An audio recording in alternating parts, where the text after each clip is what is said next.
एक गांव में दो बहनें रहती थीं। छोटी बहन सरला बहुत अमीर थी। उसके घर में किसी भी चीज की कोई कमी नहीं थी।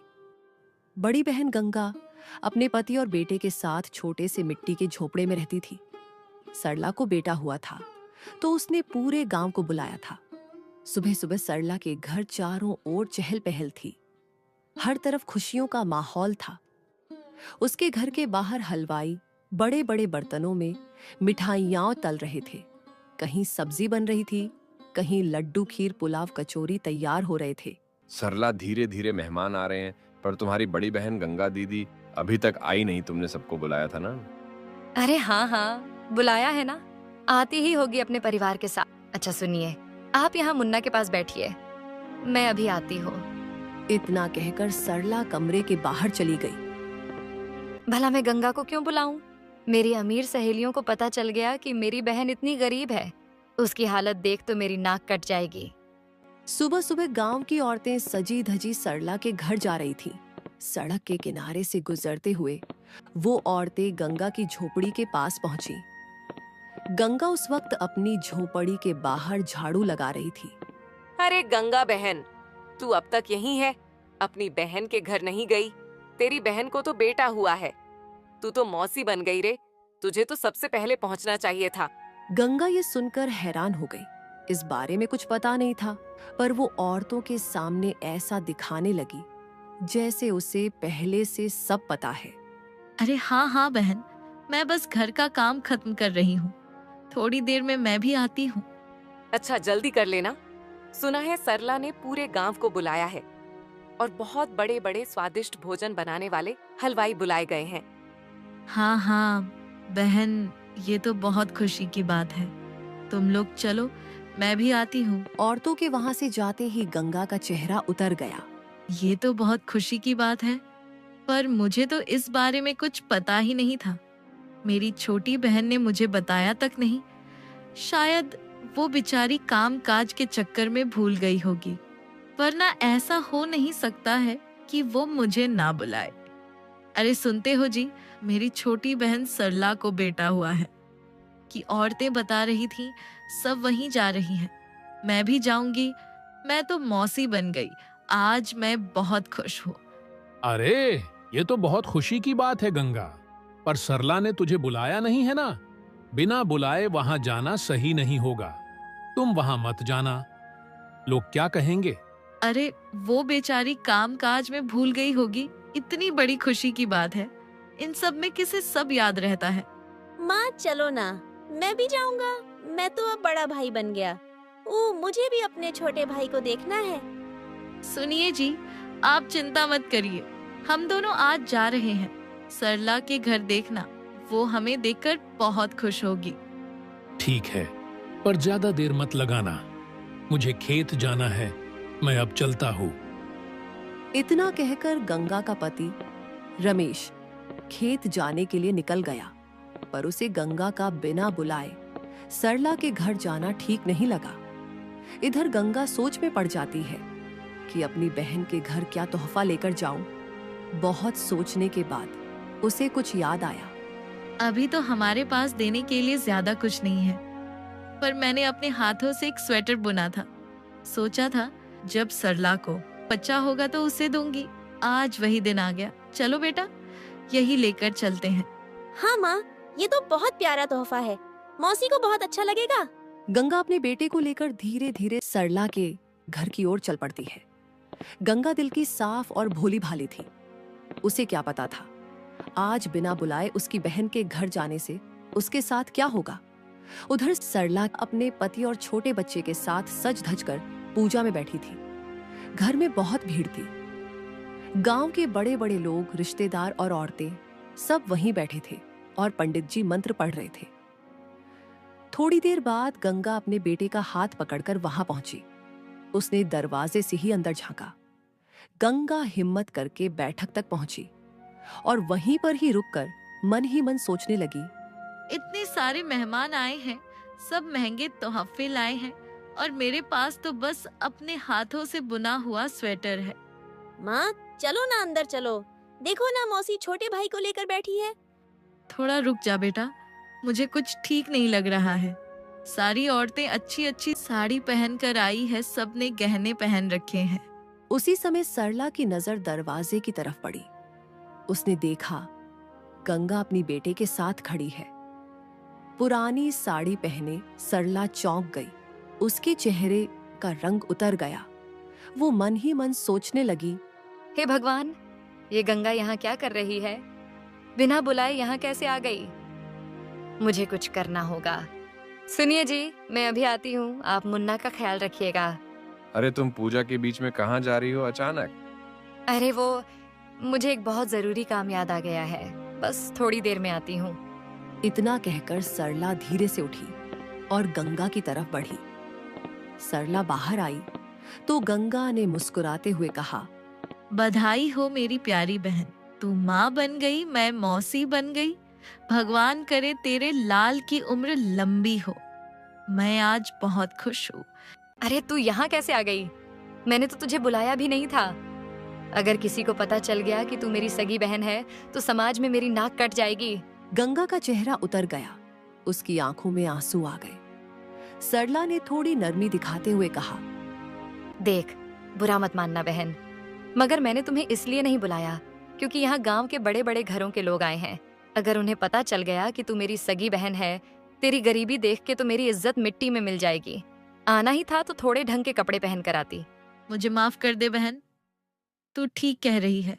मैं तो बस बहुत खुश थी। मैं मौसी बन गई, इसलिए अपने आप को रोक नहीं पाई। देख, मैं तेरे मुन्ना के लिए अपने हाथों से बुना हुआ स्वेटर लेकर आई हूँ। ये तू रख ले बहन। अरे मेरे बच्चे के पास तो पहले से ही बहुत महंगे कपड़े हैं, क्या जरूरत थी ये ऊन का स्वेटर लाने की?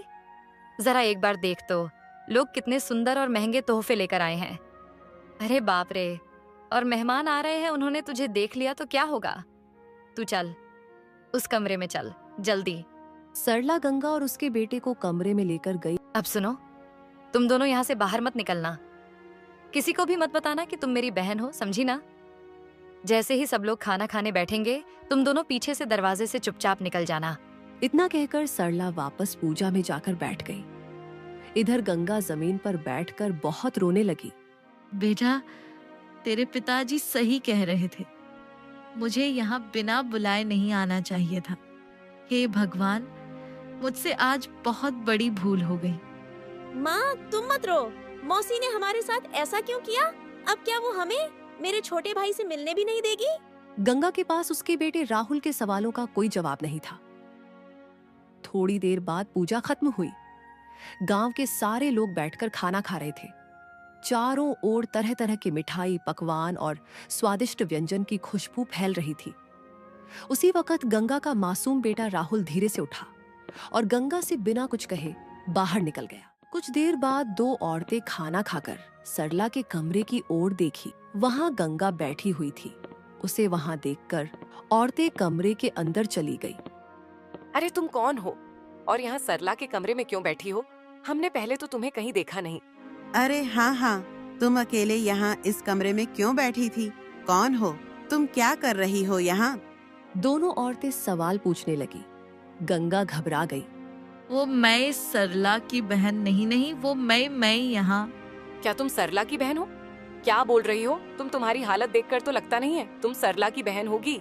औरतों जोर जोर से गंगा पर हंसने लगी। उनकी आवाज सुनकर सरला भागी भागी आई। अरे सरला, हम ये क्या सुन रहे हैं? ये औरत तेरी बहन है। तुमने बताया नहीं कि तुम्हारी बहन भी यहाँ आई है, और ये यहाँ कमरे में क्यों बैठी है? एक भी बार बाहर तक नहीं आई। अरे किसने कहा ये मेरी बहन है? ये तो मेरे घर में काम करने आती है। अभी कुछ ही दिन हुए हैं, इसे काम पर रखे। और जरा देखो तो, एक बार इसे बहन क्या बुला लिया मैंने। ये तो सच में खुद को मेरी बहन बताने लगी। सरला की बात सुनकर गंगा की आंखों में आंसू आ गए। अच्छा, तो ये बात है। ये काम वाली होकर तुम्हें अपनी बहन बता रही थी। हिम्मत तो देखो इसकी। चलो सरला, हम चलते हैं। आज तुम्हारे घर आकर बहुत अच्छा लगा। अब हम चलते हैं। औरतों के जाते ही सरला गंगा पर जोर जोर से चिल्लाने लगी। तेरी हिम्मत कैसे हुई उनके सामने मुंह खोलने की? तूने क्यों बताया कि तू मेरी बहन है? मैंने तुझे पहले ही मना किया था ना, फिर तूने क्यों बताया? मुझे पता है तूने जानबूझकर ऐसा किया ना, ताकि मेरी नाक कट जाए और लोग मुझ पर हंसे। तू मेरी बहन नहीं, दुश्मन है दुश्मन। सरला, मुझे माफ कर दे। वो औरतें अचानक से आकर मुझसे सवाल पूछने लगी। मैं घबरा गई। मेरे मुंह से गलती से निकल गया कि मैं तेरी बहन।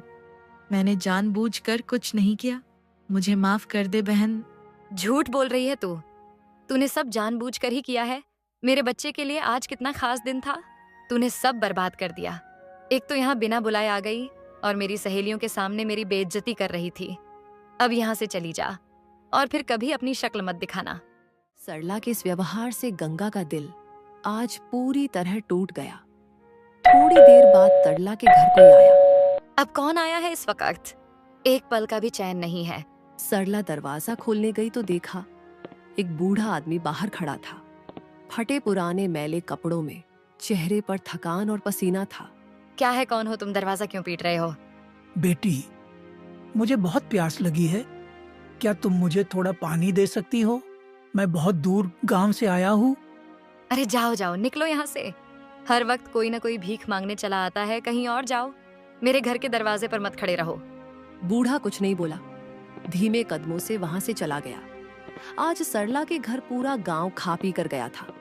ढेरों पकवान बचे थे, पर सरला ने एक बूढ़े भूखे प्यासे इंसान को एक घूंट पानी तक न दिया।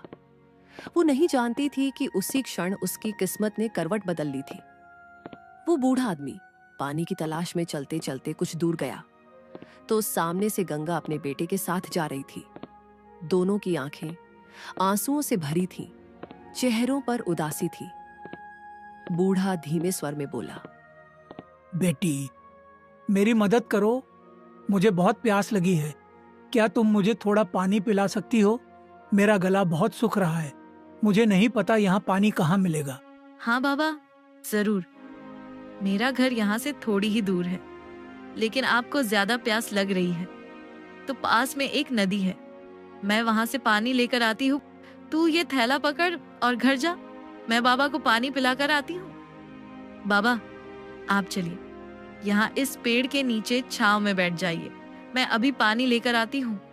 इतना कहकर गंगा पास की नदी से पानी लेने चल गई। थोड़ी देर में गंगा पानी लेकर उस बूढ़े व्यक्ति के पास पहुंची। लीजिए बाबा, पानी पी लीजिए। बूढ़े ने कांपते हाथों से धीरे धीरे पानी पिया और बोला, बेटी, आज तुमने सिर्फ मुझे पानी नहीं पिलाया, तुमने मेरी जान बचा ली। भगवान तुम्हें हमेशा सुखी रखे। ये तो मेरा फर्ज था बाबा। गंगा उसे ध्यान से देख रही थी। उसके चेहरे पर थकान थी, होंठ सूखे हुए, शरीर पसीने और धूल से लथपथ था। वो बहुत कमजोर लग रहा था। बाबा, आप कहाँ से आए हैं? आपका घर कहाँ है? आप बहुत कमजोर लग रहे हैं। आइए मेरे घर चलिए, थोड़ा आराम कर लीजिए। मैं आपके लिए कुछ खाने को बना दूंगी। बेटी, मैं बहुत दूर के गांव से आया हूँ। तुमने मुझे पानी पिलाया, बस यही मेरे लिए बहुत बड़ा उपकार है। अब मैं चलता हूँ। तुम्हारा बहुत बहुत धन्यवाद। नहीं बाबा, ऐसे कैसे जाने दूं आपको? आप मेरे पिता समान हैं। आप काफी थके हुए हैं। चलिए मेरे घर कुछ खा लीजिए, आपको थोड़ी ताकत मिलेगी। ठीक है बेटी, अगर तुम इतना कह रही हो तो चलो। गंगा को उस बूढ़े व्यक्ति पर दया आ गई। वो उसे अपने छोटे से मिट्टी के घर की ओर ले चली। बाबा, आप यहाँ बैठकर आराम करिए। मैं जल्दी से आपके लिए कुछ खाने को बना लाती हूँ। बूढ़ा झोपड़ी के भीतर चटाई पर बैठ गया। गंगा ने जल्दी से चूल्हा जलाया और खाना बनाने लगी। थोड़ी देर में गंगा ने रोटी सब्जी बनाकर बूढ़े बाबा को खाने के लिए दिया और बड़े स्नेह से बोली, बाबा, मुझे माफ करना। मेरे घर में जो भी रूखा सूखा था वही बनाया है। कृपा करके इसे खाकर स्वीकार कर लीजिए। बूढ़े ने थाली अपने सामने रखी और धीरे धीरे खाने लगा। हर निवाला मानो उसे सुकून दे रहा था। बेटी, तुम अन्नपूर्णा हो। तुमने तो बहुत स्वादिष्ट भोजन बनाया है। तेरे हाथों में तो सच्चा प्रेम है। तुम्हारा बहुत बहुत धन्यवाद। बेटी, तुम कुछ उदास लग रही हो। मैंने तुम्हारे आंखों में आंसू देखे थे। सब ठीक है ना? ये सुनते ही गंगा की आंखों से आंसू छलक पड़े। वो अपने दिल की सारी बातें बूढ़े बाबा को बताने लगी। क्या बताऊं बाबा, मेरा जीवन दुख से भरा है। मेरे पति दिन भर खेत में काम करते हैं, फिर भी पेट भर खाना नहीं जुट पाता। आज मैं अपनी बहन के घर गई थी, उसे बेटा हुआ है। सोचा खुशियां बांट लूं, पर वहां से अपमान लेकर लौट आई। मुझे किसी ने बुलाया भी नहीं था, फिर भी मैं वहां गई। फिर मुझे और मेरे बच्चे को बहुत अपमानित किया गया, लेकिन इसमें गलती मेरी ही थी। मुझे बिन बुलाए वहां नहीं जाना था। गंगा बोलते बोलते रोने लगी। गंगा को रोते देख बूढ़े बाबा की आंखों में दया और करुणा दोनों झलक रही थी। उसने गंगा के साफ दिल और सच्चे मन को पहचान लिया। बेटी, दुखी मत हो, भगवान सब देखता है। जो दिल से नेक होते हैं उनके जीवन में कभी ना कभी उजाला जरूर आता है। बेटी, तुमने आज मेरी बहुत बड़ी मदद की है। मुझे प्यास लगी थी, तुमने पानी पिलाया, फिर अपने घर लाकर प्यार से खाना भी खिलाया। तुम्हारा ये उपकार मैं कभी नहीं भूलूंगा। मेरे पास तुम्हें देने के लिए कुछ भी नहीं है, लेकिन ये पोटली रख लो, इसमें कुछ फल हैं। जब तुम्हारा पति घर आए तो तुम तीनों मिलकर इसे मेरा आशीर्वाद समझकर खा लेना। अब मैं चलता हूँ बेटी, भगवान तुम्हें हमेशा खुश रखे। गंगा ने आदर पूर्वक झुककर उसे प्रणाम किया। बूढ़ा मुस्कुराते हुए वहां से चला गया। उसके जाने के थोड़ी देर बाद गंगा का पति खेत से लौटा। गंगा ने उसे सारा किस्सा सुनाया। कैसे एक प्यासे बूढ़े ने दरवाजे पर पानी मांगा, कैसे उसने उसे घर बुलाकर खाना खिलाया और जाते जाते वो एक पोटली देकर गया। पति ने मुस्कुराते हुए कहा, तुमने बहुत अच्छा काम किया गंगा, यही तो असली पुण्य होता है। बाबा ने कहा था कि जब आप आओगे तो हम तीनों मिलकर ये फल खाएं, तो चलिए इसे खाते हैं। वो तीनों जमीन पर बिछे पुराने कपड़े पर बैठ गए। गंगा ने पोटली खोली। अंदर चमकते हुए फल रखे थे। वो तीनों बड़े आदर और खुशी से एक एक फल खाने लगे। हर निवाले में जैसे कोई मिठास थी जो दिल को छू रही थी। कुछ देर बाद एक चमत्कार हुआ। जैसे ही तीनों ने अपने अपने फल खा लिए, अचानक आसमान से एक तेज प्रकाश फैल गया। वो रोशनी इतनी ज्यादा थी कि कुछ पल के लिए उनकी आंखें चौंधिया गईं। और जब उन्होंने आंखें खोली, उनके फटे पुराने कपड़े अब सुंदर, नए और चमकदार वस्त्रों में बदल चुके थे। तो जो मिट्टी की पुरानी झोपड़ी थी, वो अब एक सुंदर बड़ा घर बन चुकी थी। घर के अंदर सोना, चांदी, अनाज और धन धान्य से भरा पड़ा था। हे भगवान, ये सब क्या हुआ, कैसे हुआ? सुनिए जी, ये सब उन बाबा के दिए हुए फल खाने से हुआ है। जैसे ही हमने फल खाए, ये सब बदल गया। लगता है आज ईश्वर इंसान के रूप में हमारे घर आए थे, हमारी परीक्षा लेने। गंगा, तुम सही कह रहे हो। वो बाबा कोई आम इंसान तो नहीं थे। ये सब तुम्हारे नेक दिल की वजह से हुआ। आखिर ईश्वर ने तुम्हारी प्रार्थना सुन ली। तीनों बहुत खुश हुए। उन्होंने भगवान का धन्यवाद किया और उस दिन के बाद से वे खुशी खुशी अपना जीवन जीने लगे। कुछ दिन बीत गए। उधर सरला के घर में हालात बदल गए थे। सरला जी, अब मैं काम पर नहीं आ पाऊंगी। मेरे बेटे को शहर में नौकरी मिल गई है। अब वो मुझे कहीं भी काम करने नहीं देगा। मैं चलती हूँ, मुझे माफ करिए। अरे ऐसे कैसे तुम काम छोड़कर जा रही हो? मैं अकेले ये सारे घर के काम कैसे करूंगी? मेरा छोटा बच्चा है, इसे कौन संभालेगा? मुझसे ये सब नहीं होगा। सरला के लाख समझाने पर भी काम वाली काम छोड़कर चली गई। उसका छोटा बच्चा और घर का सारा काम अब सरला के सिर पर आ गया था। हे भगवान, इतना काम मुझसे नहीं होगा। काम वाली भी काम छोड़कर चली गई। अब मैं क्या करूं?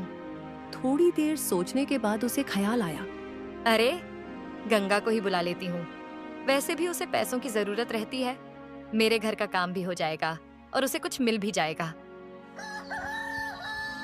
अगली सुबह सरला अपने बच्चे को पति के पास छोड़कर तुरंत गंगा के घर की ओर निकल पड़ी।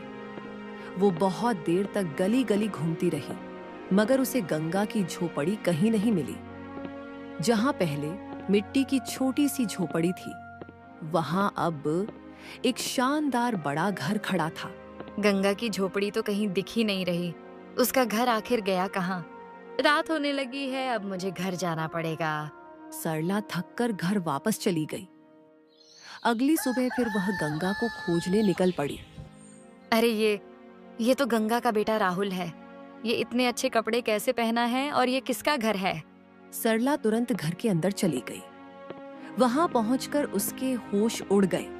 अरे सरला, मेरी बहन, तू आओ बहन, अंदर आओ। तुम कैसी हो? अरे गंगा, तू इतनी सुंदर साड़ी कहाँ से लाई? ये इतना बड़ा और सुंदर घर किसका है?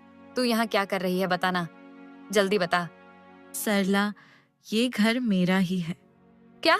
पर यह कैसे हो सकता है? तेरी तो छोटी सी मिट्टी की झोपड़ी थी। ये सब कैसे हुआ गंगा? तू झूठ बोल रही है, ये नहीं हो सकता। मैं सच कह रही हूँ सरला।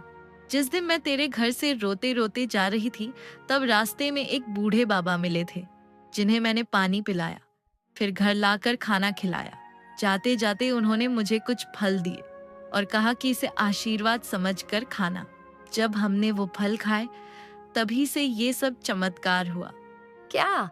एक बूढ़े को पानी पिलाने और खाना खिलाने से ये सब हो गया? अरे गंगा, सच बता, कहीं तू मजाक तो नहीं कर रही? नहीं सरला, ये सच्चाई है। मुझे लगता है उस दिन वो बूढ़ा कोई साधारण इंसान नहीं था।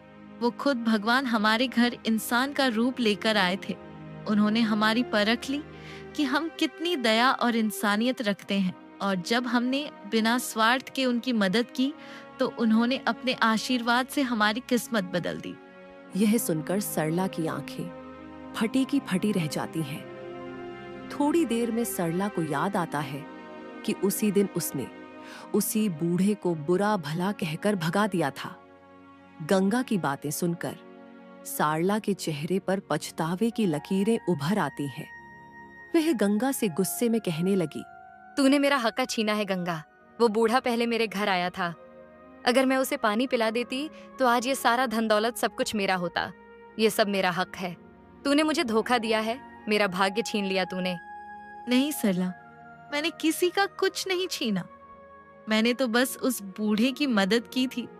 शायद भगवान ने मेरी सच्चाई देखकर ही मुझ पर दया की। झूठ, ये सब मेरा होना चाहिए था। मैं जा रही हूँ उस बूढ़े को ढूंढने। सरला गुस्से में तिलमिला उठी। वह गंगा के घर से बाहर निकल गई और पूरे गांव में उस बूढ़े को ढूंढने लगी, मगर उसे वो बुजुर्ग कहीं नहीं मिला। थकी हारी सरला आखिर एक साधु बाबा के पास पहुंची और बोली, बाबा, मेरी बहन ने मेरा हक छीन लिया है। मुझे एक बूढ़े को ढूंढना है। सरला ने साधु बाबा को सारी बातें विस्तार से बताई। साधु बाबा शांत स्वर में बोले, बेटी, तू पहले से ही अमीर है, तुझे किसी चीज की कमी नहीं।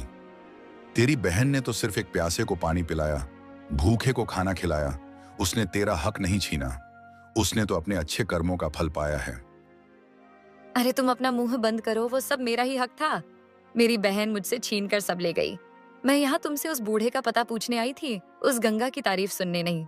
और वैसे भी हमारे गांव में बहुत अच्छे अच्छे साधु बाबा हैं। मैं कहीं भी जाकर उस बूढ़े का पता लगा लूंगी। मेरे पास बहुत पैसा है। सरला ने बाबा को बुरा भला कहना शुरू कर दिया। साधु बाबा ने उसकी ओर देखा। उनकी आंखों में गुस्सा झलक रहा था। अरे मूर्ख स्त्री, तू अपने घमंड और जलन में अंधी हो गई है। तुझे अपनी ही बहन से इतनी जलन क्यों हो रही है?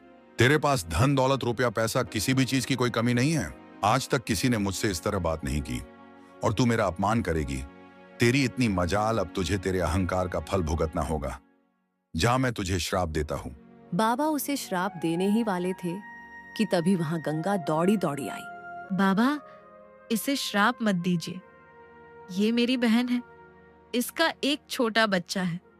अगर इसे कुछ हुआ तो इसके बच्चे का क्या होगा? कृपया इसे माफ कर दीजिए बाबा। मैं आपसे हाथ जोड़कर विनती करती हूँ बाबा, इससे गलती हो गई। आप इसकी बातों को दिल पर मत लगाइए। हाँ बाबा, मुझे माफ कर दीजिए। मैंने आपको गुस्से में आकर बुरा भला कह दिया। मुझे माफ कर दीजिए। मैं लालच में अंधी हो गई थी। जिस बहन का सब कुछ छीनने के लिए मैं आपके पास आई, आज उसी ने आकर मुझे श्राप मिलने से बचाया।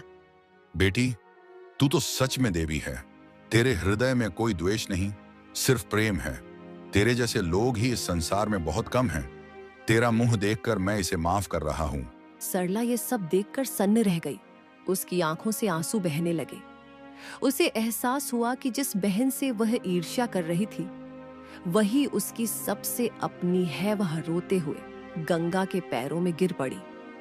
मुझे माफ कर दो बहन, मैं अंधी हो गई थी। मैंने हमेशा तुझे नीचा दिखाया, तेरा धन देखकर तुझसे जलन की, पर तूने तो मेरे लिए दया मांगी। तूने सही समय पर आकर मुझे श्राप से बचा लिया। कोई बात नहीं मेरी बहन, तुझे तेरी गलती का एहसास हो गया, यही मेरे लिए बहुत है। अब ये सब भूलकर हम एक नई शुरुआत करेंगे। पर तू यहाँ कैसे आई बहन?